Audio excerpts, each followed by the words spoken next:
Hello मेरी 10वीं कक्षा के विद्यार्थियों, कैसे हो आप सभी लोग। भाई मैं तो बहुत बढ़िया हूँ एंड आई होप कि आप लोग भी बहुत अच्छे होंगे।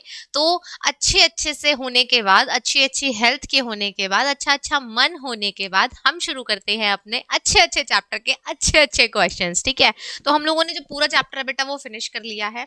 अब बारी आ गई है एमसीक्यू लगाने की। देखते हैं जो भी हमने पढ़ा है वो कितना हमें याद है। तो आप लोग क्या करेंगे, जो भी मैं क्वेश्चन बोलूंगी उसके बाद वीडियो को 1 सेकंड के लिए पॉज करेंगे, अपना आंसर देंगे और उसके बाद मेरे आंसर को चेक करेंगे। ठीक है, ऐसे नहीं कि जो मैं बोलती जा रही हूँ बस उसको फटाफट फटाफट आपने रट्टा मार लिया, नहीं। पहले अपने क्वेश्चंस के आंसर आप खुद लगाएंगे और फिर उसे चेक करेंगे। ठीक है, तो चलिए शुरू करते हैं विदाउट एनी डिले। आज का हमारा जो पहला क्वेश्चन होने वाला है वो होगा बेटा, The sectors are classified into public and private sector on the basis of, यानी कि जो सेक्टर है हमारे पब्लिक सेक्टर और प्राइवेट सेक्टर। ठीक है, इसके लिए मैंने सेपरेट वीडियो डाल रखी है पब्लिक सेक्टर और प्राइवेट सेक्टर वाली, वो आप देख लीजिएगा। अब ये बताना है हमें कि वो किस बेसिस पे क्लासिफाइड होते हैं। वीडियो में मैंने बहुत अच्छे से बताया था आपको, तो जिसने वीडियो देखी होगी वो इसका आंसर लगा चुका होगा, उसने टाइम नहीं लिया होगा। पर जिसने वीडियो नहीं देखी है वो जाके देख के आओ, समझो पहले, रट्टा नहीं मारना है हमें चीजों का। ठीक है, तो देखो, पहला ऑप्शन है हमारा एम्प्लॉयमेंट कंडीशंस के बेसिस पे, the nature of economics activities, और या फिर नंबर ऑफ वर्कर्स एम्प्लॉयड, या फिर ओनरशिप ऑफ एंटरप्राइजेस। ये 3 यहाँ पे गलत लिखा हुआ भाई, प्रिंटिंग एरर हो गया। ठीक है, तो ओनरशिप ऑफ एंटरप्राइज। देखो बेटा, इसका आंसर होगा हमारा डी, ओनरशिप के बेसिस पे। किसी भी जो एंटरप्राइज है उसकी ओनरशिप किसके पास है, उसके असेट्स, उसकी अकाउंटेबिलिटी किसके हाथ में है। जिसके हाथ में उसके क्या है, असेट्स हैं, जिसके नाम पे हैं, जो उसकी अकाउंटेबिलिटी जवाबदेही लेके रखता है, वही जो सेक्टर है उसका कहलाएगा। जैसे कि अगर पब्लिक सेक्टर की हम बात करें तो सारे असेट्स, सारी अकाउंटेबिलिटी किसकी होती है, गवर्नमेंट की। ठीक है, सारे असेट, सारी अकाउंटेबिलिटी गवर्नमेंट की होती है। और अगर हम प्राइवेट सेक्टर की बात करें बेटा, तो सारे असेट, सारी अकाउंटेबिलिटी किसकी होती है, किसी भी प्राइवेट बंदे की। ठीक है, कोई भी प्राइवेट बंदा इन द सेंस कोई भी इंडिविजुअल हो सकता है या कुछ इंडिविजुअल्स का ग्रुप हो सकता है। ठीक है, so the answer is D. तो चलिए बढ़ते हैं हमारे नेक्स्ट क्वेश्चन की तरफ। नेक्स्ट क्वेश्चन है हमारा बेटा, when we produce a good by exploiting nature resources, हम कोई भी गुड को क्या कर रहे हैं, प्रोड्यूस कर रहे हैं, लेकिन कैसे, एक्सप्लॉइटिंग नेचुरल रिसोर्सेज, नेचर से हम अपने रिसोर्स को क्या कर रहे हैं, ले रहे हैं। तो ऐसी एक्टिविटी जो होती है वो कौन सी कहलाती है। फर्स्ट वीडियो में ही हम लोगों ने ये चीजें बहुत अच्छे से कर ली थी कि भाई देखो, जब हम नेचर से, मदर अर्थ से, ठीक है, कोई भी चीज ले रहे हैं, वहां से हम कोई भी रिसोर्स ले रहे हैं और उसको हम यूज कर रहे हैं, तो वो आता है हमारा प्राइमरी सेक्टर के अंदर। ठीक है, जब हम उस प्राइमरी सेक्टर से लिए हुए प्रोडक्ट को, लाइक वीट, हमने प्राइमरी सेक्टर से उगा लिया, अब उसको हम प्रोसेस कर रहे हैं, मैन्युफैक्चर कर रहे हैं, ठीक है, और बना रहे हैं उसका फ्लावर या ब्रेड या बिस्किट, तो वो आ जाएगा हमारा सेकेंडरी सेक्टर में। और जब हम उसको ट्रांसपोर्टेशन के थ्रू या फिर मतलब अलग अलग लोगों तक पहुंचा रहे हैं, तो वो आ जाएगा हमारा टर्शरी सेक्टर के अंदर। ठीक है, ऑर्गेनाइज सेक्टर तो कोई सेक्टर है ही नहीं, ये तो ऑर्गेनाइज और अनऑर्गेनाइज वो अलग पार्ट है। ठीक है, अगर हम सेक्टर्स को डिवाइड करते हैं बेटा, तो ये 3 उसमें आता है बेसिस में, किसमें, प्राइमरी, सेकेंडरी और टर्शरी। ठीक है, 3 सेक्टर्स ऑफ इकोनॉमी, हमारे चैप्टर का नाम भी यही है। सो जब हम नेचुरल रिसोर्सेज के थ्रू एक्सप्लॉइट करके उनको और अपनी नीड्स को फुलफिल कर रहे हैं, कोई भी काम कर रहे हैं, तो वो हमारा किस में आता है बेटा, प्राइमरी सेक्टर में। So the answer is C. Okay, बढ़ते हैं हमारे नेक्स्ट क्वेश्चन की तरफ। नेक्स्ट क्वेश्चन है हमारा, the service sector includes activities such as, service sector के अंदर कौन कौन सी एक्टिविटीज इंक्लूड होती हैं। भाई ये बहुत इजी क्वेश्चन है, ये गलत नहीं होना चाहिए किसी का भी।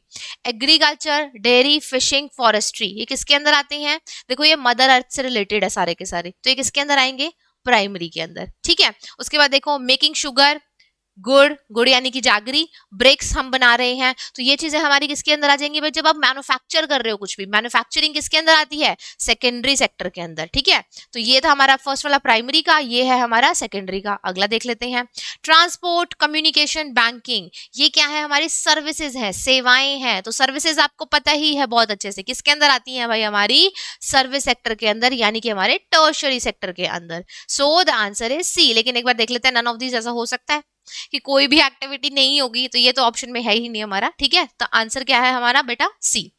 बढ़ते हैं नेक्स्ट क्वेश्चन की तरफ। नेक्स्ट क्वेश्चन कहता है choose the correct meaning of organised sector. Organise sector जो होता है, जब हमने देखा था कि सेक्टर हमारे दो टाइप के होते हैं, ठीक है, यहाँ पे हमने पढ़ा था कि एक होता है ऑर्गेनाइज्ड और एक होता है अनऑर्गेनाइज्ड, ठीक है, यूएनओ नहीं है, ये अनऑर्गेनाइज्ड है। तो ऑर्गेनाइज सेक्टर क्या होता है बेटा, जिसमें सारी चीजें बहुत अच्छे से ऑर्गेनाइज होती है ना, और अनऑर्गेनाइज में अनऑर्गेनाइज होती है, ऐसा कुछ भी नहीं है, वीडियो जाके देख लो जिसने नहीं देखी है। देखो, it cover those enterprises where are the terms and employment are regular. Organised में क्या होता है, जो टर्म्स हैं, किसकी, जॉब की जो टर्म्स हैं वो जितनी भी होंगी, जैसे कि आपको कब काम करना है, कब काम नहीं करना है, आप छोड़ के जा सकते हो या नहीं, कोई आपको निकालेगा या नहीं निकालेगा, आपकी सैलरी, एम्प्लॉयमेंट, जॉब जनरेशन, तो ये सब चीजें कैसी होती हैं, रेगुलर बेसिस पे होती हैं। Okay, it is outside the control of the government, government के कंट्रोल के बाहर होता है, तो इसको हम बोलते हैं अनऑर्गेनाइज्ड, ठीक है। गवर्नमेंट के कंट्रोल के अंदर होगा तो ऑर्गेनाइज्ड, गवर्नमेंट के कंट्रोल के बाहर होगा तो unorganised. Jobs are not regular, देखो ऑर्गेनाइज्ड में जो जॉब्स होती हैं वो रेगुलर होती हैं, और अनऑर्गेनाइज्ड में जो जॉब्स है हमारी वो रेगुलर नहीं होती हैं, ठीक है। तो ये रेगुलर है और ये इररेगुलर है। उसके बाद इट प्रोवाइड्स लो सैलरीज, देखो बेटा यहाँ पे हमें हाई सैलरीज मिलती है और यहाँ पे हमें लो सैलरीज मिलती हैं। तो देखो ये भी अनऑर्गेनाइज का था, ये भी अनऑर्गेनाइज का था और ये भी अनऑर्गेनाइज का था, हमें पूछा है ऑर्गेनाइज सेक्टर का, तो ऑर्गेनाइज सेक्टर का होगा हमारा ऑप्शन ए, ठीक है। जहां पे क्या होती है, हमारी जो जॉब्स होती हैं वो रेगुलर होती हैं, पहली चीज, हाईली पेड होती हैं, इनकी जो पेमेंट हम करते हैं, सैलरीज जो होती हैं वो होती हैं बहुत अच्छी होती हैं, ठीक है, रेगुलर होती हैं, हाईली पेड होती हैं, और तीसरी चीज क्या है, गवर्नमेंट के कंट्रोल के अंडर आती है, ठीक है। तो गवर्नमेंट इनको ओन करती है, जैसे कि गवर्नमेंट जॉब्स होती हैं हमारी वो, तो गवर्नमेंट के कंट्रोल के अंडर ये आती हैं। Okay, so the answer is A. Okay, next question पे बढ़ते हैं। नेक्स्ट क्वेश्चन हमारा कहता है which of the following is included in tertiary sector.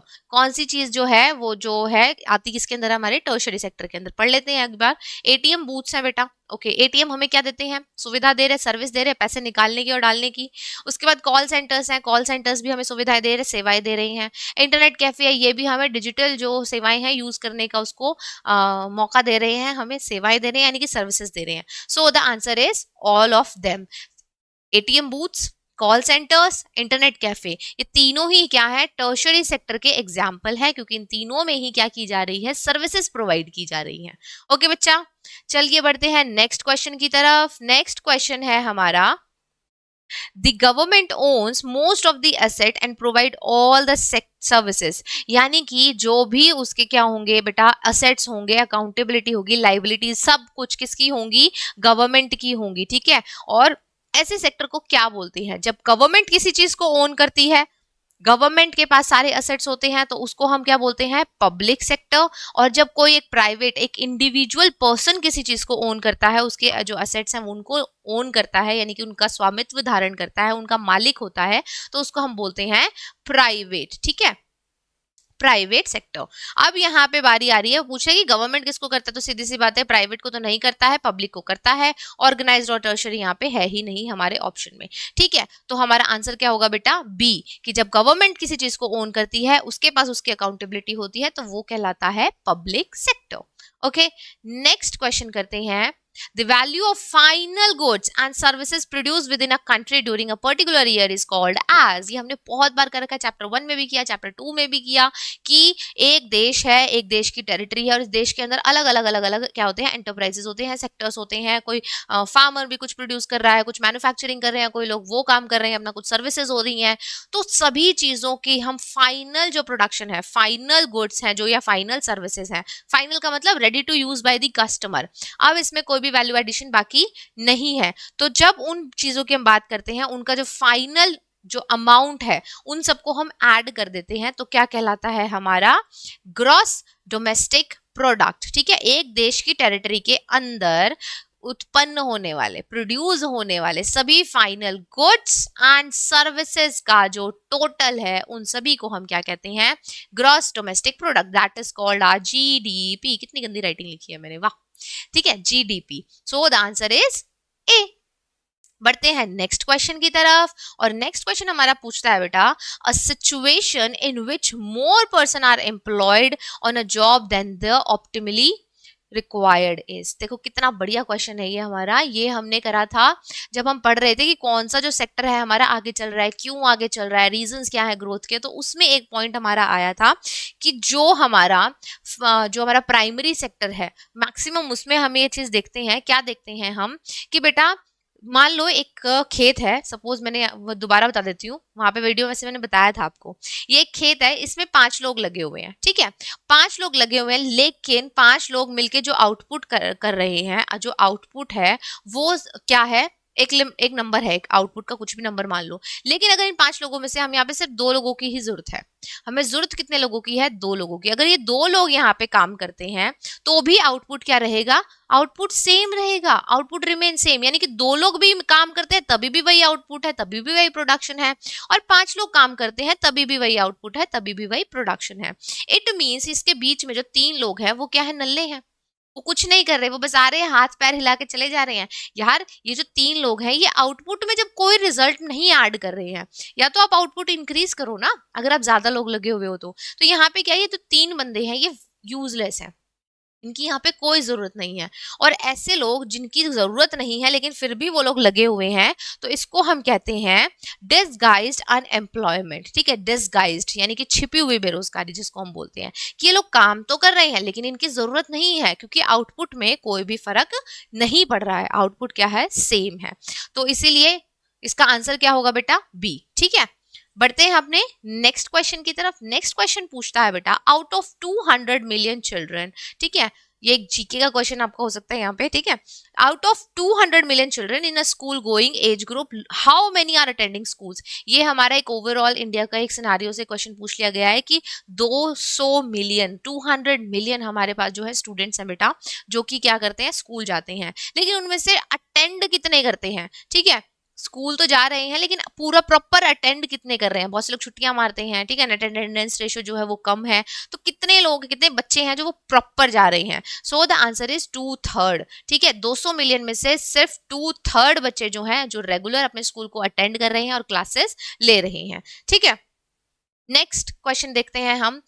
Central government in India made a law, central government जो हमारी इंडिया में है उसने एक लॉ बनाया है। क्या लॉ बनाया है, implementing the right to work in how many districts in India. Right to work एक लॉ बनाया है उन्होंने, ठीक है, जिसमें कि उनको काम धंधा मिलेगा, जैसे कि हमने पढ़ा था नरेगा, याद है आपको, national rural employment guarantee act 2005 में आया था, जिसमें आपको 100 डेज का क्या मिल रहा था, वर्क भी मिल रहा था। तो इस तरीके से राइट टू वर्क है, हर इंसान का काम, हर इंसान को काम मिले, इसीलिए उन्होंने ये एक रूल बनाया है, राइट टू वर्क। तो इसमें कितने डिस्ट्रिक्ट्स को उन्होंने इंक्लूड किया है, तो बेटा उसमें जो डिस्ट्रिक्ट्स हैं वो कितने हैं, 150, 200, 250 या 625। सो द आंसर इज 625। ठीक है, 625 डिस्ट्रिक्ट हैं जिनमें ये रूल जो है वो इम्प्लीमेंट हो चुका है, जिसका नाम है राइट टू वर्क। ओके बेटा, नेक्स्ट क्वेश्चन करते हैं। हमारा नेक्स्ट क्वेश्चन कहता है जीडीपी स्टैंड्स फॉर, जीडीपी होते हैं ग्रॉस डोमेस्टिक प्रोडक्ट, भाई हमें पता ही है, अभी हम पढ़ के भी आए हैं ऊपर।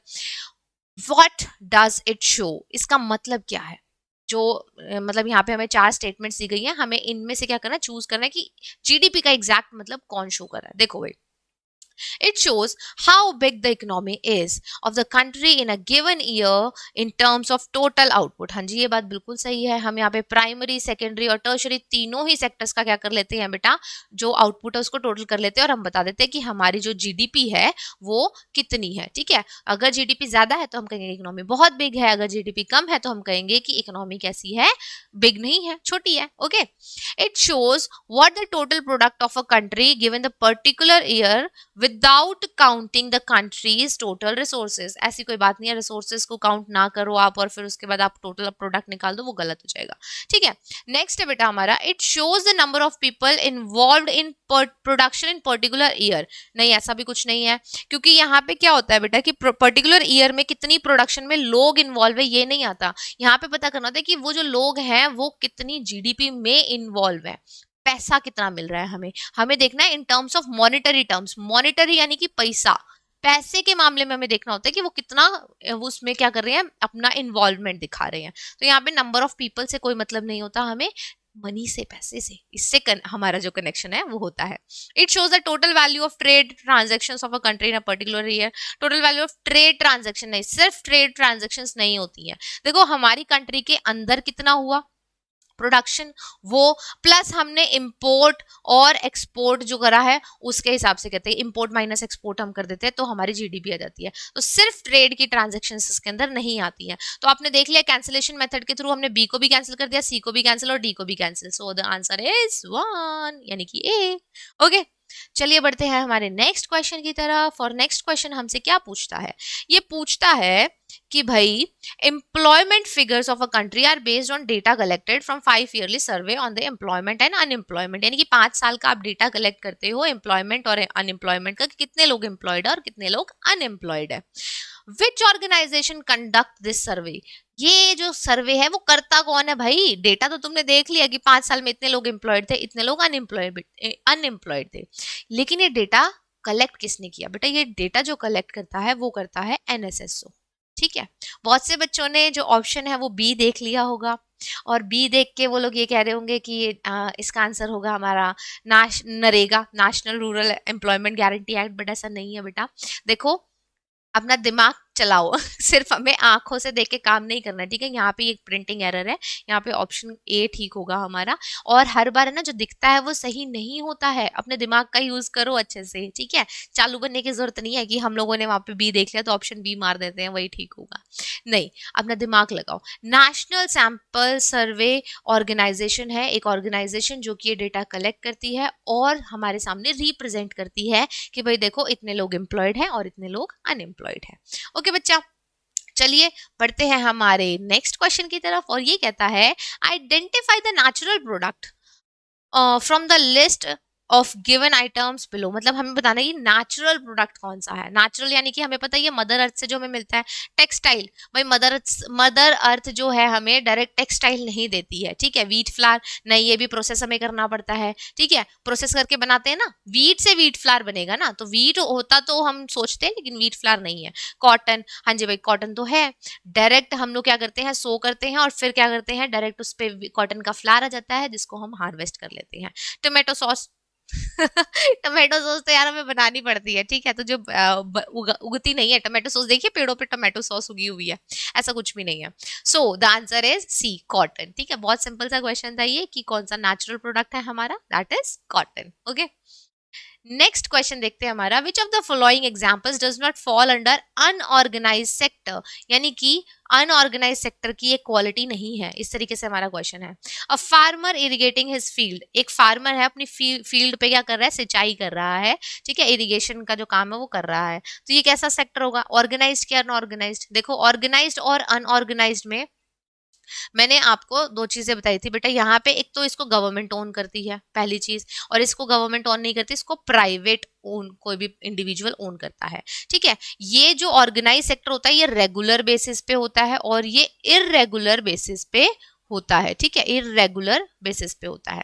यहाँ पे जो जॉब होती है वो क्या होती है, सैलरीज, यानी कि तो हाई होती है क्या इनकी सैलरीज, और इनकी सैलरीज कैसी होती हैं बेटा, लो होती हैं.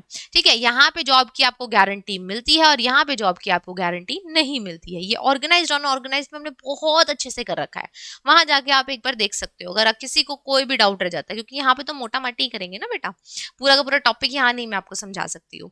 तो देखते हैं फार्मर क्या कर रहा है बेटा, अपनी फील्ड में इरिगेशन कर रहा है, तो ये किसका पार्ट हो गया बेटा, अनऑर्गेनाइज्ड का. ठीक है, ये कैसा है, अनऑर्गेनाइज्ड है. अ daily veg labour working for a contractor. एक कॉन्ट्रैक्टर के लिए एक डेली वेज वर्कर है, वो काम कर रहा है, लेबर है, काम कर रहा है लेबर का. ये भी किस में आएगा बेटा, अनऑर्गेनाइज्ड में. गवर्नमेंट का इसमें कोई रोल नहीं है. ठीक है, रेगुलर बेसिस पे भी नहीं है, सैलरी भी कैसी है, लो होती है इनकी. A doctor in a hospital treating a patient. देखो भाई डॉक्टर है एक हॉस्पिटल में, यहाँ पे आप देखो कि यहाँ पे क्या आता है, ऑर्गेनाइज सेक्टर आ जाता है. ये एक प्रॉपर ऑर्गेनाइजेशन में काम कर रहा है जहाँ पे क्या है, गवर्नमेंट का पार्ट है. आप डॉक्टर्स की सैलरी जो होती है वो भी फिक्स्ड होती है, आप रेगुलर बेसिस पे काम कर रहे हो, उनकी सैलरीज हाई है. ठीक है, फिर यहाँ पे जो आप बाकी सारी चीजें देख रहे हो गवर्नमेंट का जो साथ तो हो ही गया, साथ ही साथ यहाँ पे क्या है कि सिक्योरिटी जो है जॉब की ज्यादा होती है. तो ये किसका पार्ट हो गया? हमारा ऑर्गेनाइज सेक्टर का। Handloom weaver working on a loom in her house, ठीक है, एक हैंडलूम है, वीविंग कर रहे हैं, कपड़ा बनाने का काम कर रहे हैं, हैंडलूम का तो आपको पता ही है। तो ये किस में आ जाएगा बेटा? अनऑर्गेनाइज्ड में। तो ए भी ऑर्गेनाइज्ड में है, बी भी ऑर्गेनाइज्ड में है और डी भी ऑर्गेनाइज्ड में है, अनऑर्गेनाइज्ड में है, सॉरी। तो हमें बताना किसका है कि अनऑर्गेनाइज्ड कौन सा नहीं है? नहीं कौन सा है भाई? सी, ठीक है। So the answer is C. बढ़ते हैं नेक्स्ट क्वेश्चन की तरफ। नेक्स्ट क्वेश्चन हमारा कहता है कि identify the correct answer from the following alternatives provided. Both TISCO and Reliance Industries are owned by. TISCO मैंने जब हम चैप्टर कर रहे थे तभी हमने बात करी थी टिस्को और रिलायंस की, ठीक है। TISCO Tata iron and steel company ऐसे करके इसका नाम है, रिलायंस की कंपनी है, ठीक है। ये सब क्या है बेटा? आप सबको पता है, कोई गवर्नमेंट की तो जो है कंपनियां है नहीं है, तो गवर्नमेंट की तो है नहीं, ये कैसी हैं? प्राइवेट की हैं। कोऑपरेटिव सोसाइटी ये है नहीं, jointly private companies and government ये सब भी ऐसा कुछ भी नहीं है। तो सिंपल सा आंसर क्या होगा हमारा? बी, ठीक है। अब देखो जिसने सी देख लिया होगा और सी आंसर मार दिया होगा कोऑपरेटिव सोसाइटी, तो वो अपना एक नंबर कटवा चुका है। ध्यान दो बेटा, हमें समझने पे फोकस करना है, ना कि चीटिंग मारने के ऊपर, ठीक है। चीटिंग मार के नंबर नहीं आते हैं, चीटिंग मार के तो सिर्फ ये है कि आपका काम चल जाएगा, पास हो जाओगे, काम चलाओ, नंबर आ जाएंगे। Knowledge is the important thing. आपको अगर अपना टाइम लगाना है तो नॉलेज में लगाओ, चूज करो इनमें से कौन सा ऑप्शन ठीक है कौन सा नहीं, ठीक है। यहाँ पे आंसर सी नहीं, क्या होगा? बी होगा। ये प्रिंटिंग एरर है, उसके लिए माफी चाहूंगी। देखते हैं हमारा अगला क्वेश्चन। अगला क्वेश्चन क्या है बेटा? वैसे ना प्रिंटिंग एरर कई बार जानबूझ के भी कर देती हूँ मैं ये देखने के लिए कि आप लोग कितने इंटरेस्टेड हो अपने क्वेश्चंस को करने में, या फिर आप लोग इंटरेस्टेड हो चीटिंग मारने में, ठीक है। तो देखिए, NREGA national rural employment guarantee act, हमने इसको अभी भी पढ़ा है, कई 2-3 बार पढ़ चुके हैं, ठीक है। तो ये जो है बेटा हैज गारंटी कितने दिनों का जो एम्प्लॉयमेंट है वो देता है हमारा? सिंपल सी बात है भाई, जब हमने पढ़ा था तभी हमने कर दिया 100 डेज का जो है ये आपको क्या देता है? एम्प्लॉयमेंट गारंटी देता है कि 100 डेज के लिए हम आपको क्या देंगे? एम्प्लॉयमेंट देंगे। हम आपसे डैम्स बनवा सकते हैं, हम आपसे माइनिंग करवा सकते हैं, डिगिंग करवा सकते हैं, ठीक है, रोड्स बनवा सकते हैं, कुछ भी कंस्ट्रक्शन का काम करवा सकते हैं, वो सरकार के हाथ में है। लेकिन आपको 100 डेज की जो जॉब ऑफर होगी वो पक्की है। तो 200, 100, 30, 60 आंसर इज 100 डेज, ओके। बढ़ते हैं हमारे नेक्स्ट क्वेश्चन की तरफ। नेक्स्ट क्वेश्चन हमारा कहता है कि choose the correct statement of from the following. Under employment occurs. Under employment कब होती है? एम्प्लॉयमेंट जितने लोग काम कर रहे हैं, काम करना चाह रहे हैं, उनको काम मिल रहा है। अंडर एम्प्लॉयमेंट काम करना चाह रहे हो लेकिन काम मिल नहीं रहा है, ठीक है। तो देखते हैं यहाँ पे क्या कहा गया है। When people are not willing to work, अब तुम चाहते ही नहीं हो यार काम करना, तो कोई जबरदस्ती तुम्हें तो काम पे थोड़ी ना लगा सकता है। तो फर्स्ट तो हमारा ऑप्शन बिल्कुल गलत है। सेकंड देखते हैं, when people are working slowly. Working slowly, slow काम कर रहे हो तो इट मीन्स तुम एंगेज हो। अंडर जो एम्प्लॉयमेंट है वो सिनेरियो नहीं होता है ये, ठीक है। When the people are working less than what they are capable of doing, मतलब कि पीपल जो चाहते हैं काम करना लेकिन उनको काम नहीं मिल रहा है, वो उससे कम काम कर रहे हैं लेकिन उनकी जो कैपेबिलिटीज हैं वो ज्यादा है, ठीक है। Okay, when the people are not paid for their jobs. ये क्या काम है? बात ये क्या बात हुई भाई? तुम जॉब पे काम करवा रहे हो और उनको पे नहीं कर रहे हो, ये तो एक्सप्लॉइटेशन हो गया, ठीक है। इसके खिलाफ तो कोर्ट में जाना चाहिए, गलत बात है ये तो ये भी हमारा ऑप्शन नहीं होगा। हमारा ऑप्शन सही कौन सा होगा बेटा? सी, जिसमें क्या है वो केपेबल है ज्यादा के लिए लेकिन उनको कम मिल रहा है। ओके, लाइक एक पीएचडी होल्डर है और वो पियून के जॉब के लिए क्या कर रहा है? अप्लाई कर रहा है। ये भी अंडर एम्प्लॉयमेंट का एक सिनेरियो बनता है हमारा, ठीक है। चलो बढ़ते हैं हमारे अगले क्वेश्चन की तरफ, और अगला क्वेश्चन है हमारा, which sector has emerge as the largest producing sector of India. ये तो हमने चैप्टर में बहुत अच्छे से पढ़ा था, इवन इसके हमने रीजंस भी देखे हुए हैं कि क्यों है। तो देखो बेटा, लार्जेस्ट प्रोड्यूसिंग सेक्टर है हमारा टर्शियरी सेक्टर, और ये क्यों है, इसके रीजंस ऑफ ग्रोथ हमने सारे के सारे वीडियो में पढ़ रखे हैं। जिसने नहीं देखी है वीडियो जाके देखो, समझो, और फिर उसके बाद बताओ कि तुम्हें कैसा समझ में आया, ठीक है। नीचे कमेंट में बता देना ना मेरे को लिख के कि कैसा समझ में आया। तो इसका आंसर तो सीधा सीधा है भाई 18th क्वेश्चन का, आंसर इज बी, ओके। बढ़ते हैं नेक्स्ट क्वेश्चन की तरफ। नेक्स्ट क्वेश्चन हमारा कहता है बेटा, where will you find the disguised unemployment most. Disguised अभी हमने डिस्कस किया था, चैप्टर में भी हमने डिस्कस कर रखा है। आप बताइए कि ये होता क्या है? Among agriculture workers, working for small farm hands for small farm lands, ठीक है, among part time individual worker it most of the government officers, या फिर बिग प्राइवेट कंपनीज। हमने अभी देखा था कि एक खेत है, खेत पे 5 लोग लगे हुए हैं, लेकिन जरूरत कितनी है, 2 की, 3 क्या है, एक्स्ट्रा है, और तीनों कैसे हैं, हमारे डिसगाइज्ड अनएम्प्लॉयड है, ठीक है, डिसगाइज्ड है, छिपे हुए हैं, खाम खा के लगे हुए हैं, इनकी जरूरत नहीं है क्योंकि आउटपुट पे कोई भी असर नहीं पड़ रहा है। सो द आंसर इज ए, ठीक है, कहाँ पे लगे हुए हैं, स्मॉल फार्म लैंड्स पे लगे हुए हैं, खाम खा में लगे हुए हैं, उनकी जरूरत कोई भी नहीं है। चलो भाई अगला क्वेश्चन देखते हैं। नेक्स्ट क्वेश्चन जो है बेटा वो कहता है how to big private companies contribute, how do big private companies contribute in the development of nation. जो हमारी बड़ी बड़ी जो हमारी कंपनीज होती हैं, हमारी कह हमारी बड़ी बड़ी कंपनीज होती हैं, बिग प्राइवेट कंपनीज होती हैं, वो इंडिया के या किसी भी नेशन के डेवलपमेंट में कैसे हेल्पफुल होती हैं। देखो, by increasing the demands of their products through advertisement, by increasing their profits, by increasing productivity of the country and manufacturing for industrial goods, by providing private hospital facilities for rich। नहीं, ये तो बिल्कुल गलत है, ठीक है। देखो इधर, सबसे पहले by increasing demands for their products and advertisement, demand को इंक्रीज करने से कंट्री कैसे ग्रो करेगी, गलत है। बाय इंक्रीजिंग देयर प्रॉफिट, खुद का अगर प्रॉफिट बढ़ा रहे हो उससे भी जीडीपी पे कुछ खासा असर नहीं पड़ता, लेकिन देखो इंक्रीजिंग प्रोडक्टिविटी, आप क्या करो, प्रोडक्टिविटी को इंक्रीज करो, पहले से काटो, प्रोडक्टिविटी को आपने इंक्रीज कर दिया, आप प्रोडक्शन ज्यादा कर रहे हो, इट मीन्स आपका प्रॉफिट डेफिनेटली अच्छा हो जाएगा, ठीक है, लोगों को सुख सुविधाएं ज्यादा मिलेंगी, प्रोडक्ट ज्यादा मिलेगा, आपकी जीडीपी में आप क्या कर रहे हो, इंक्रीज कर रहे हो। Country manufacturing for industrial goods, ठीक है, इंडस्ट्रियल गुड्स को आप क्या कर रहे हो, ज्यादा मैन्युफैक्चर कर रहे हो, यानी कि ये जो है लॉन्ग टर्म के गुड्स होते हैं ना, इंडस्ट्रियल गुड्स, तो उसको आप ज्यादा मैन्युफैक्चर कर रहे हो, आपका प्रॉफिट कैसा है, बड़ा है।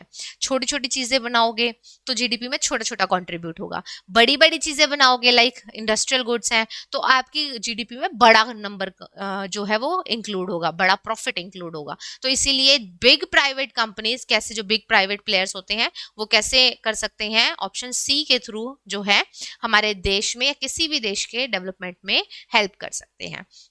अभी बेटा मैं थक गई हूँ, 20 क्वेश्चंस मैंने करा दिए हैं, आप मुझे पहले ये बताना कि ना ये 20 क्वेश्चंस आपको समझ में कितने हैं। देखो अभी हमारे पास क्वेश्चंस की बहुत लंबी लिस्ट है, मैं जितना इसको स्क्रॉल करती जाऊंगी ये स्क्रॉल होता जाएगा क्योंकि यहाँ पे बहुत सारे क्वेश्चंस है। देखो अभी तुम्हें दिखाई भी नहीं दे रहे होंगे, चलो एक बार फटाफट से देख लो। अरे बाबा रे, 57, 58, 59, ओहो कितने सारे क्वेश्चंस हैं। तो इतने सारे क्वेश्चंस को एक वीडियो में अगर मैं चाहूँ कि कन्वर्ट कर दो तो बेटा बिल्कुल भी नहीं हो पाएगा। इसके लिए आपको एक काम करना पड़ेगा। वो काम क्या करना पड़ेगा, आप देखो ये दिख रहा है, आप है ना यहाँ चले जाइए। अगर आपको और क्वेश्चंस लगाने हैं, 20 क्वेश्चंस तो हम कर चुके हैं, आप चाहते हैं और क्वेश्चंस करना, अगर आप एक यूट्यूब वीडियो चाहते हैं तो उसके लिए मुझे कमेंट करिए, मैं आपके लिए एक यूट्यूब वीडियो और बना दूंगी, ठीक है, 20 क्वेश्चंस 25 क्वेश्चंस की और। लेकिन अगर आप चाहते हैं कि हमें ये पूरी पीडीएफ चाहिए, वो भी फ्री ऑफ कॉस्ट, तो आप है ना हमारी जो वेबसाइट है उस पर विजिट कर सकते हैं, दैट इज www.upnishadinstitute.in, ठीक है, www.upnishadinstitute.in, इस पे आप जाइए, आप जाके इस पे से हमारी ये पीडीएफ जो है वो डाउनलोड कर सकते हैं, कभी भी प्रैक्टिस लगाओ जैसे आपका मन करता है, ठीक है। तो इसमें बहुत सारे क्वेश्चंस हैं, आप सारे क्वेश्चंस लगाओ, इसके बाहर से कोई भी क्वेश्चन नहीं आएगा, दैट इज फॉर श्योर, ठीक है। तो आप लोगों के लिए बैठ के बनाई गई चीजें हैं, मेहनत है हमारी। अगर आपको वीडियो चाहिए तो वीडियो के बारे में बताइए, और अगर आपको पीडीएफ चाहिए तो जाके ले लीजिए, लिंक मैं डिस्क्रिप्शन बॉक्स में डाल दूंगी, ठीक है बेटा। मिलते हैं हमारी नेक्स्ट वीडियो में नेक्स्ट टॉपिक के साथ, ठीक है, तब तक के लिए बाय बाय।